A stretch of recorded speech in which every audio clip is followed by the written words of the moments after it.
Bismillahirrahmanirrahim. Assalamualaikum warahmatullahi wabarakatuh. Alhamdulillahirabbil alamin wassalatu wassalamu ala Rasulillah wa ala alihi wa man wala wala haula wala quwata illa billah. Puji syukur marilah selalu kita panjatkan kepada Allah Subhanahu wa taala yang mana pada hari ini kita masih diberikan banyak nikmat. Di antaranya nikmat bisa memeluk agama Islam.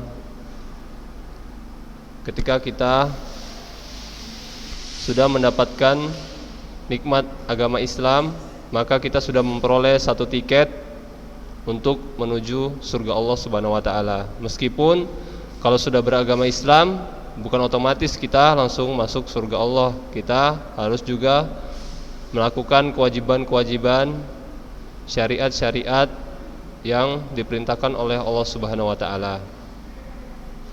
Kemudian dengan nikmat agama Islam yang Allah berikan kepada kita, kita dapat mengetahui mana jalan yang baik, mana jalan yang buruk. Dengan nikmat agama Islam yang Allah berikan kepada kita, kita bisa mengetahui mana yang haram, mana yang halal.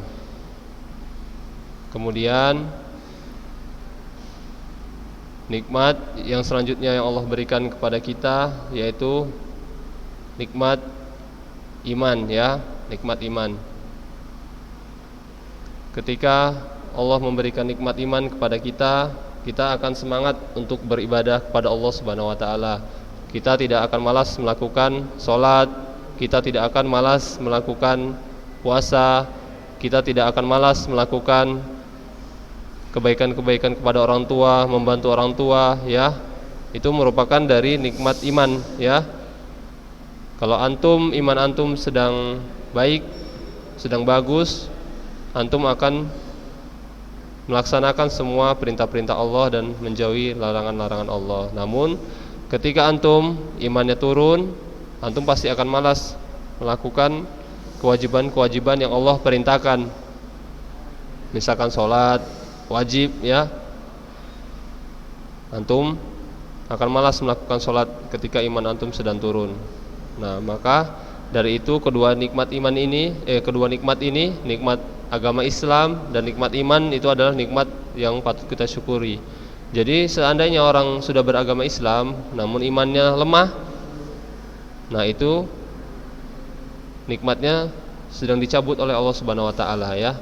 Misalkan nikmat antum sudah beragama Islam tapi antum tidak sholat, tidak puasa, ya. Antum melihat hal yang haram. Nah, itu maka antum sedang kehilangan nikmat yang Allah sedang berikan, ya. Kemudian nikmat yang Allah berikan kepada kita selanjutnya yaitu nikmat kesehatan. Dengan adanya kesehatan yang diberikan kepada Allah kepada kita, kita bisa melakukan aktivitas-aktivitas ibadah, bisa melakukan kegiatan-kegiatan yang positif, ya. Kita bisa berangkat ke masjid itu karena kita diberikan nikmat kesehatan oleh Allah Subhanahu wa taala. Jika Allah mencabut saja satu nikmat kesehatan pada diri kita, maka kita akan sulit melakukan ibadah. Misalkan antum dicabut nikmat kaki, sehat kaki dari antum, kaki antum dibuat sakit oleh Allah Subhanahu wa taala, misalkan patah gitu kan, maka antum ke masjid akan susah. Antum akan sulit untuk ke masjid untuk berjalan. Nah, misalkan lagi nikmat mata antum misalkan dibuat tidak sehat oleh Allah Subhanahu wa taala, misalkan seperti itu, ya. Maka antum akan sulit untuk belajar, tidak bisa belajar proses daring seperti ini, ya kan? Apalagi nikmat kesehatan, banyak nikmat kesehatan yang Allah berikan kepada kita. Nikmat kesehatan jantung, nikmat kesehatan hati, nikmat kesehatan ginjal, ya. Nikmat kesehatan tulang, nikmat kesehatan penciuman, ya. Banyak sekali. Kalau kesehatan ini kita hitung sudah tidak bisa kita hitung, ya. Banyak sekali. Nikmat kesehatan telinga, ya. Kalau antum tahu, misalkan orang terkena penyakit corona ya, COVID-19 yang sekarang ini ya lagi booming ya. Itu kalau orang terkena penyakit virus corona, penciumannya itu bisa hilang. Penciumannya itu bisa hilang, tidak akan bisa membedakan mana bau busuk, mana bau harum, tidak bisa lagi membedakan kalau orang sudah kesehatan hidungnya dicabut oleh Allah Subhanahu wa taala. Nah, maka dari itu antum harus bersyukur kepada Allah Subhanahu wa taala ketika nikmat kesehatan masih Allah berikan kepada kita ya. Masih banyak saudara-saudara kita di sana yang terbaring di rumah sakit, tidak bisa melakukan aktivitas apapun ya, terbaring di ICU ya. Tuh. Maka dari itu kita harus selalu bersyukur agar Allah tambah nikmat yang ada pada diri kita ya. Kemudian anak-anak ustadz, antum sekarang ini kan sudah kelas 10 ya, kelas 10 SMA Ulunuha ya, kelas 10. Antum harus meninggalkan segala perbuatan-perbuatan buruk antum selama SMP ya.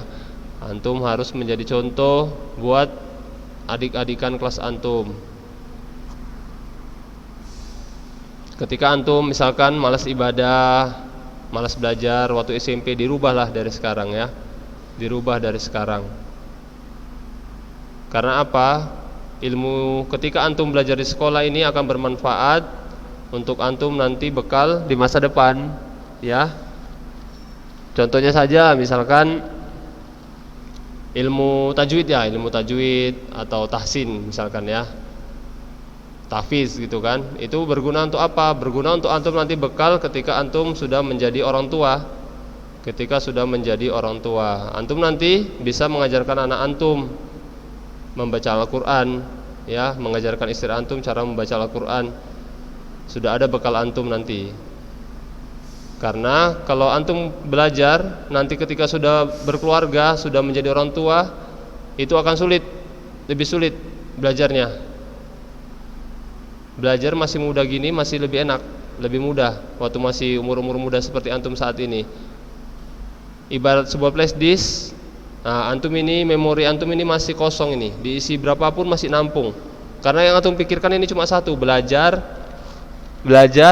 ya, bermain ya. Bermain pun antum masih bebas kan, bermain. Tapi nanti kalau antum sudah orang tua, antum tidak bisa lagi, maaf begini, seperti ini. Kalau nanti antum sudah orang tua, banyak yang antum pikirkan ya, bukan hanya fokus belajar. Nanti antum, di otak antum itu antum isi bagaimana cara mendidik anak, bagaimana cara mendidik istri, bagaimana cara menyenangkan orang tua, bagaimana cara menyenangkan tetangga, bagaimana cara menyenangkan mertua, bagaimana cara menyenangkan adik ipar, abang ipar, semua di situ antum pikirkan. Ya, jadi antum, memori antum itu untuk menampung ilmu lebih sedikit jadinya. Karena tadi sudah masuk tadi pikiran-pikiran tentang orang tua, tentang anak ya.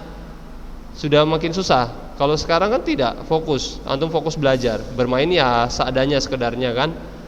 Sekedarnya antum masuk ilmu tajwid, ilmu agama, misalkan bahasa Arab, matematika, masuk semua masih bisa. Ya. Masih fresh ini pikiran antum ini. Nah, jadi manfaatkan itu, manfaatkan sebelum masa tua. Dan kalau kita umur kita panjang ya, kita kan nggak tahu umur kita sampai kapan kan, masih muda banyak yang meninggal. Nah, dari sekarang antum persiapkan bekal itu, bekal untuk apa? Bekal untuk menghadap akhirat. Itulah tujuan hidup. Tujuan sekolah di Ulunuha pun ini, tujuan akhirat. Murni tujuan untuk akhirat. Tapi Ustaz, kok akhirat? Tapi ada pelajaran matematika, ada pelajaran PJOK. Ya, ini hanya untuk penunjang semangat antum ya. Kan misalkan antum udah bosan belajar ini bahasa Arab, tahsin, tahfiz, belajar akidah, belajar nahwu shorof, kan antum jenuh kan. Nah, ini ada Ulunuha tidak terlalu kaku ya. Di sekolah Ulunuha memberikan pelajaran antum, memberikan pelajaran PJOK, antum nanti bisa praktek ya. Tapi kalau untuk saat ini belum bisa ya, afwan ya, karena kita masih diserang oleh virus corona ya, di wilayah kita ini seluruh Indonesia. Maka dari itu belum bisa ketemu kita. Nanti kalau udah ketemu, nah antum nanti banyak praktek. Ustadz buat banyak praktek olahraga daripada teori. Banyak prakteknya Ustadz buat nanti. Nah, itu dia. Kemudian selanjutnya antum, ini Ustaz hanya apa ya, sharing-sharing ya, sharing-sharing kepada antum atau cerita pengalaman ya, cerita pengalaman gitu kan, agar antum tidak jenuh. Ustaz di sini tidak berbicara tentang olahraga ya. Nanti Ustaz terakhir, nanti materi terakhir sudah ketika udah mau habis waktu nanti ini, Ustaz akan memberikan tugas kepada antum. Tapi kalau cerita materi tidak Ustaz tidak menceritakan di sini. Ya. Ada sebuah kejadian seperti ini. Misalkan kejadian nyata ya, bukan misalkan ya. Ada orang tua seperti antum ketahui, misalkan dia dulu masih muda, dia biasa tidak sholat. Ya, biasa tidak sholat. Sampai umur 40 tidak sholat juga, merokoknya kuat. Duduk-duduk di warung, tahu lah warung kan antum kan, warung-warung orang tua itu yang ada main catur ya, ada main judinya, main kartu ya. Nah, duduk-duduk di situ aja hobinya dia. Warung, duduk-duduk merokok, kombur-kombur ya, gosip-gosip. Hobinya itu, mau ajan mau apa, mau ajan Jumat pun tak mau dia. Mungkin sholat Idul Fitri aja lah sholatnya setahun sekali. Nah, antum perhatikan pasti ada seperti itu orang di dekat-dekat rumah antum. Ngobrol, kalau ngobrol tahan sampai pagi tuh, begadang sampai pagi ngobrol, berkombur-kombur. Entah apa yang dibahas kan, enggak tahu kita kan. Nah, umur 40, 60 gitu juga. Enggak berubah juga. Enggak berubah juga. Padahal udah batu-batu dia, udah mau bungkuk ya kan badannya. Udah mau bungkuk, seperti itu dia masihan.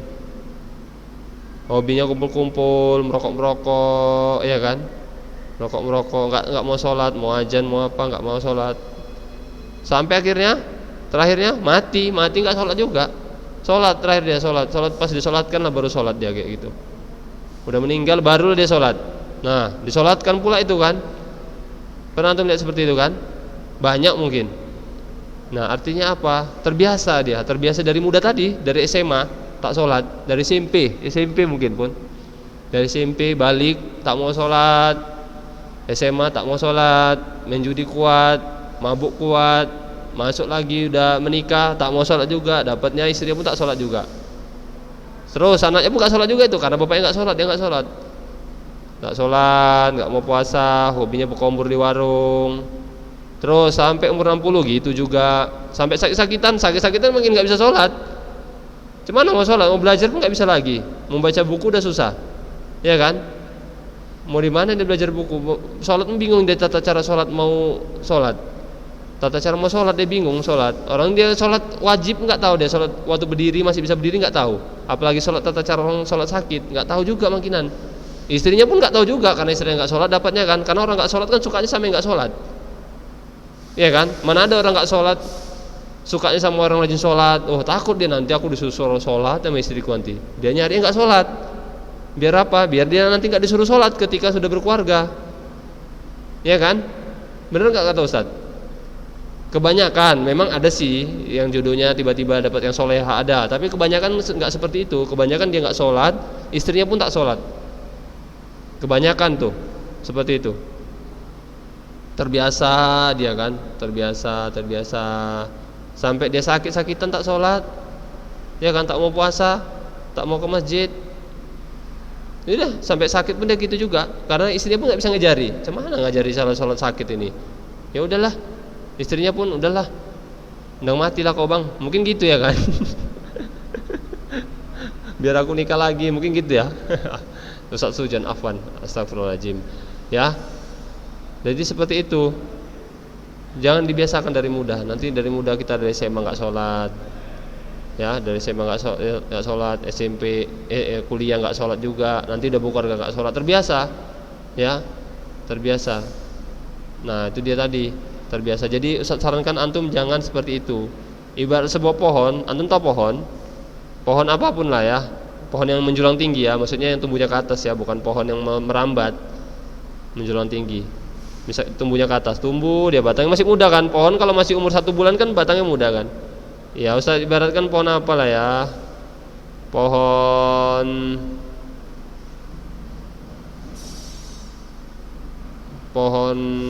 pinang atau apa ya, atau pohon jambu, atau pohon karet lah. Pohon karet, antum pasti tahu pohon karet ya. Pohon rambung, kalau mau ke Siantar itu banyak pohon karet pinggir kanan kiri itu kan. Pohon rambung atau pohon karet, atau pohon kelapa lah, atau pohon pinang.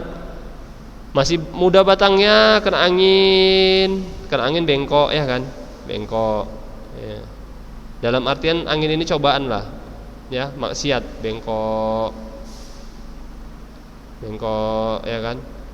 Dibiarkan saja, nggak dibagusi. Misalkan sama yang punya pohon ini, bengkok, tumbuh lagi dia, makin tumbuh besar. Ini kan waktu bengkok nggak diluruskan kan. Padahal kalau masih muda bisa diluruskan ini pohon ini, tapi nggak diluruskan, bengkok. Kok nggak diluruskan? Nah, ini nggak mau diluruskan nama yang punya. Tumbuh lagi makin tua, makin besar, makin 1 tahun pohonnya, makin keras batangnya kan, makin keras, makin susah ini diluruskan ini, makin keras, makin lagi tua dia, makin 5 tahun, wah makin keras batangnya, nggak mungkin lagi diluruskan, udah sulit. Makin 10 tahun, wah udah nggak mungkin lagi diluruskan, kalau udah bengkok dia dari awal. Artinya apa? Seperti tadi, dari muda nggak di-stel, nggak diluruskan, ya bengkoklah dia. Sampai tua nggak susah, kalau udah tua diluruskan udah susah, udah kasep istilahnya gitu kan, susah. Kecuali hidayah Allah ya, yang mengasihi Allah, memberi hidayah, barulah sampai tua dia, sampai tua bengkok, udahlah sampai mati pohonnya tetap bengkok. Nah itu dia. Jadi mumpung masih muda, diluruskan. Kalau ada tuh mau lagi berbelok, lagi ingin berbuat maksiat, luruskan. Lagi malas-malas meninggalkan sholat, luruskan, kerjakan sholat. Lagi malas-malas membantu orang tua, luruskan. Nanti kebiasaan sulit membantu orang tua. Kalau dibiasakan dari sekarang membantah antum, ya dari sekarang luruskan. Nah jadi sekarang itu antum luruskan antum. Iman antum lurus, jangan bengkok-bengkok dari sekarang ini. Nanti terbiasa, antum udah tua, udah menikah, udah punya anak, udah kayak kakek, udah terbiasa. Nah, nanti antum kalau sedikit aja terlambat sholat, jangankan meninggalkan sholat, terlambat sholat berjamaah, waduh antum udah gelisah, resah. Nah, itu karena apa? Karena antum sudah terbiasa dengan hal yang lurus, udah lurus iman antum. Nah, itu dia. Nah jadi itu anak Ustadz ya, hanya memberikan ujangan lah Ustadz. Ya Ustadz pun masih banyak kekurangan, masih memiliki dosa ya. Namun Ustadz di sini saling menasihati karena Ustadz sayang sama kalian semua. Anak-anak Lunua disayangi semua sama Ustadz-Ustadznya di sini ya. Ingin menyelamatkan kalian di akhirat ya. Kalau masalah cari duit kalian sudah tahu semua itu.